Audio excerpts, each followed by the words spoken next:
My name is Daniel Carter, and I carry a truth that has haunted me my entire life. This is not just my story. It is my scar, my wound, and somehow my survival. I have learned to breathe through pain, to walk through shame, and to keep living, even when the weight of betrayal pressed on my chest like a stone. You may think you've heard stories of hardship before, but nothing prepares you for the words I am about to say. Yes, my mother sold me. Even writing it feels like pressing on a bruise that never fully healed. People often ask, why would a mother ever sell her own child? That question has echoed in my mind for years, a ghost I could never silence. I used to lie awake at night, staring at the ceiling, hoping the answer would come to me like a whisper. But all I could hear was the sound of her footsteps walking away, the day my life changed forever. I am not telling you this to invite pity. I am telling you because survival sometimes comes wrapped in the ugliest packages, because love sometimes wears the mask of cruelty, and because no wound can begin to heal until it has been spoken aloud. My story is both ugly and beautiful, cruel and redemptive. It begins with betrayal, but it does not end there. And perhaps by the time you finish reading, you will understand that even the deepest scars can carry unexpected light. When I look back, my earliest memories are painted in both shades of struggle and surprising warmth. We were poor, painfully poor, the kind of poor where dinner was sometimes just bread soaked in watered-down milk. But I didn't know poverty then. I only knew the sound of my mother's laughter when she tickled me under the chin, the way her arms wrapped around me like a shield against the cold. The bedtime story she whispered in a trembling but gentle voice. To me, she was not just my mother, she was my world. I believed nothing could ever come between us. But even in those moments of innocence, there were shadows creeping in. I remember nights when I would wake up to find her sitting silently at the kitchen table, head buried in her hands, her shoulders shaking with silent sobs she thought I couldn't hear. I remember the sharp knock on the door late at night, the hushed conversations with strangers whose eyes were colder than winter, and the way she always looked smaller after they left.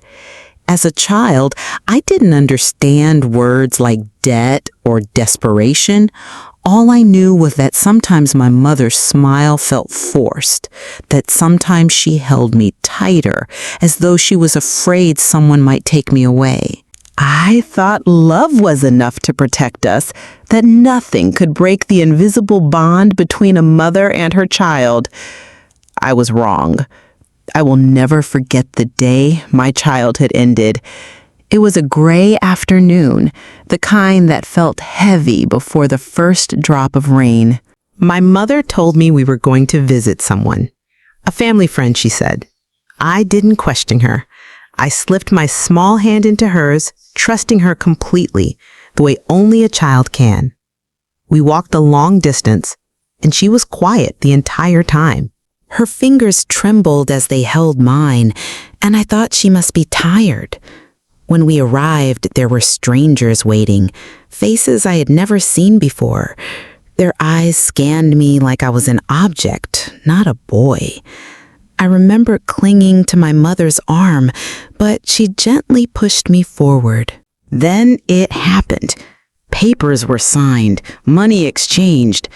I didn't understand at first, but when one of the strangers pulled me by the wrist, reality struck like lightning. I screamed for her, "Mom, don't let them take me!" My voice cracked with terror. My tears burned my cheeks. But she didn't move. She turned her face away, as if my cries were knives cutting into her. The last image I saw of her that day is seared into me forever. Her shoulders shaking, her lips pressed tight, and her eyes filled with something I mistook for coldness but was really unbearable sorrow. She walked away while I begged her to look back. In that moment, my heart shattered. I thought she had chosen to abandon me, and the world I knew collapsed into ashes. The strangers who took me that day brought me to a house that would never feel like home. It was large compared to the small apartment I had shared with my mother, but it was cold, soulless, and smelled of disinfectant and bitterness. From the very first night, I realized I was not there to be loved. I was there to serve. They handed me a broom that was taller than I was and ordered me to clean. At first, I thought it was temporary, some sort of mistake that would soon be corrected. But the days stretched into weeks, and the truth carved itself into my skin. I was not a guest.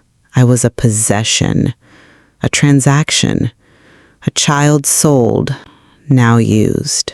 I became their servant, scrubbing floors until my hands cracked, washing dishes until my skin blistered, carrying out chores from dawn until the house went silent at night. If I slowed down, I was shouted at. If I made a mistake, I was struck, sometimes with words sharp enough to bleed me inside, sometimes with hands that left marks I had to hide. The nights were the worst. Alone in the small, dark room they locked me in, I would curl up on the thin mattress and whisper into the shadows, "Mom, please come get me." My voice would break until only sobs remained. But she never came. Confusion turned into anger. I hated her for abandoning me, for exchanging me like I was nothing more than an object. Yet, in the same breath, I missed her with every fiber of my being. I longed for her warmth, her lullabies, the safety of her arms. The contradiction tore me apart. I despised the person I loved most. In that captivity, I learned the cruelest lesson, that a child can feel both hatred and love for the same person, and that nothing corrodes the heart faster than unanswered cries in the dark. I once thought my life would be forever trapped in darkness. Day after day, I lived like a shadow in that unfamiliar house, nameless, voiceless, existing only to serve. I no longer knew who I was, and sometimes I wondered if my mother ever thought of me.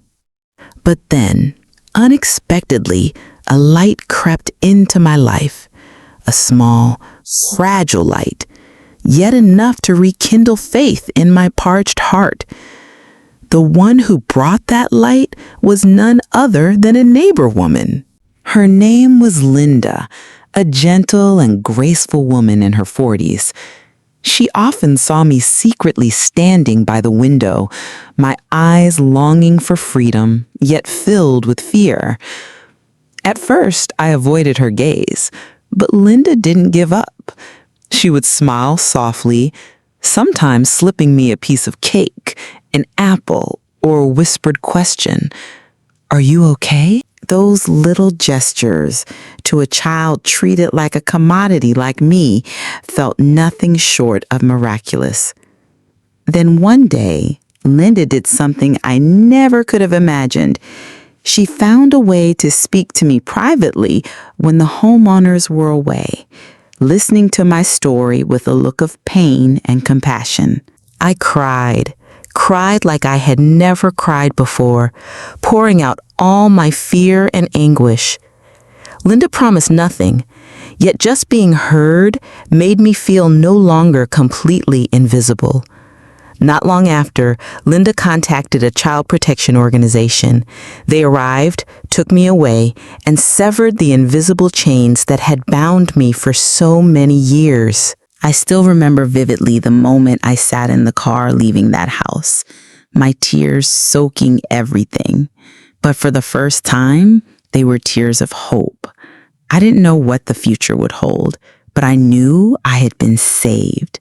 For the first time, I believed that my life still had a way forward.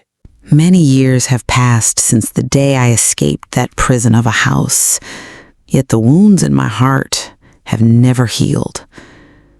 I grew up in a care center and was eventually adopted by a kind family. They gave me a home, an education, and taught me to believe that I was worthy of love. Yet the memory of the day my mother sold me still haunted me like a blade lodged deep in my chest. Inside me, anger and longing for my mother coexisted, tearing at each other so violently that sometimes I wished I could forget I had ever been that child. Then one afternoon, when I had become a young woman, the truth came to me unexpectedly.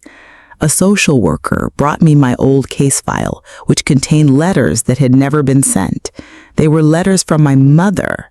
I trembled as I held them, my eyes blurring at the sight of her familiar handwriting. One letter revealed that my mother had been drowning in debt due to illness and had been threatened by loan sharks. They weren't only targeting her, they were threatening my life as well. In despair, she had chosen to sell me, not because she wanted to abandon me, but because she believed that at least I would have a chance to live, to be fed, and to be safe. I was stunned. Years of anger suddenly began to crumble. I remembered my mother's face that day, her eyes red and swollen, the cold turning of her back. And for the first time, I realized that it wasn't cruelty, but sacrifice born of desperation. She had loved me enough to make the most painful choice to save me. I had once accused her of betrayal, but the truth was that she had sacrificed herself and her maternal love so that I could survive. In that moment, my heart shattered once again, but no longer with only pain, but with an understanding soaked in tears. I didn't know whether to forgive or to remain angry. All I knew was that my mother's love, however warped and cruel it seemed, was still love. After many years of living under the care and love of my new family, I grew up with a soul both resilient and turbulent. I had learned to protect myself, to believe in goodness, yet the memory of my mother never left me. Occasionally, I would wonder, was she still alive? Did she ever think of me? Or would I forever remain the child who was sold? That question haunted me. And then fate led me to a moment I had never dared to dream of, meeting my mother again. The encounter happened on an autumn afternoon when golden leaves carpeted the park. I stood there, seeing her from afar, frail, her hair streaked with silver, shoulders thin, bearing the marks of time and regret. But her eyes still full of love, still looking at me with worry and longing, made my heart ache. I could not move, could not speak, only stand there, staring at her like a stranger who was hauntingly familiar. My mother stepped forward, her voice trembling. "Child, are you okay?" I wanted to scream, to shout all the years of anger and the countless nights I had cried from being abandoned. But when I looked into her eyes, I saw a lifetime of sacrifice and guilt that I had never fully understood. Maternal love was still there amid the pain and despair, amid betrayal and sacrifice. I felt a hot tear fall, not of hatred, but of understanding and compassion. I reached out and took her hand. For the first time, I forgave, not just my mother, but myself, for carrying that long-held resentment. I realized that she had loved me in the cruelest way possible, yet it was still love. And in that moment, I was no longer the child who had been sold, but a person who knew how to forgive, how to love, and how to understand that sacrifice sometimes comes in its most painful form. Sitting beside my mother, I felt clearly that the power of forgiveness not only heals the wounds of the one being forgiven, but also frees my own soul from the burden of resentment and bitterness. The years I was sold, abandoned, and lived in constant fear seemed to have shaped me into a person full of anger at life. Yet now I realize I had the right to choose a different path. I chose to forgive, not to forget, but to acknowledge the truth that my mother had loved me in the cruelest way possible in order to protect me from the harsh fate she could not escape. I understood that no one is perfect, not even the parents we have loved the most. We all have limits, make wrong choices, and make sacrifices that only with maturity can we fully recognize. I held my mother's hand, feeling her heartbeat merge with mine, and in that moment, I was no longer the child who was sold. I was a survivor, a person who had learned to love and to forgive. I realized that the scars I carried were not only pain, but also proof of strength, resilience, and the ability to transform suffering into love. And I want to send this message to anyone carrying wounds. We all bear pain, but forgiveness can turn it into strength. I have learned that no matter how much life pushes us into darkness, there is always light ahead if we dare to open our hearts and choose love.